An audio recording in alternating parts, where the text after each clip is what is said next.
এই আমাদের পুরনো বণিক মোড় এবং এখন এটার নাম হয়েছে বিবেকানন্দ মোড়।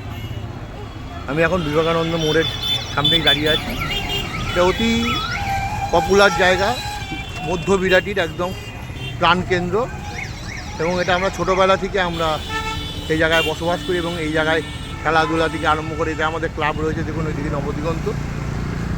দীর্ঘ 6 মাস যাবৎ এই দেখুন এই জায়গাটা মেন জায়গা, তিন রাস্তার ঠিক মুখটাতে দেখুন কী অবস্থায় এই রাস্তাটা 6 মাস ধরে পড়ে রয়েছে।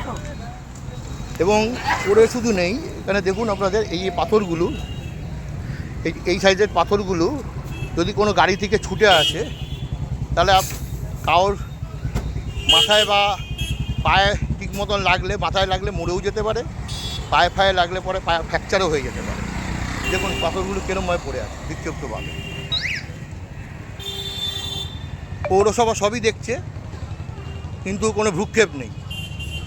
এই দেখুন এত সুন্দর জায়গা, এত পরিবেশ, কিন্তু এই জায়গাটায় সেদিনকে একটা ভদ্রমহিলা পড়ে গেছেন, তার হাঁটুর চামড়া ফামড়া উঠে গেছে।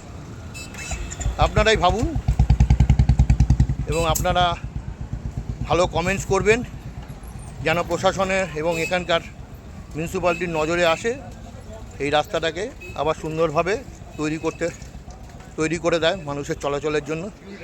আমরা এই সরকারের কাছে এবং এই মিউনিসিপ্যালিটির কাছে এইটুকুনি নিশ্চয়ই আশা রাখবো, অতি সত্বর আমাদের এই জায়গাটাকে আপনারা উপযুক্ত জায়গায় ফিরিয়ে দিন। ধন্যবাদ। আপনারা প্রচুর লাইক করবেন এবং শেয়ার করবেন এবং কমেন্টস করবেন যাতে এই রাস্তাটা পুনরায় আবার প্রস্তুত হয় এবং লোকজনের সুবিধার্থে এই রাস্তাটা চলাচলের যোগ্য করে তোলে মিউনিসিপ্যালিটি। ধন্যবাদ।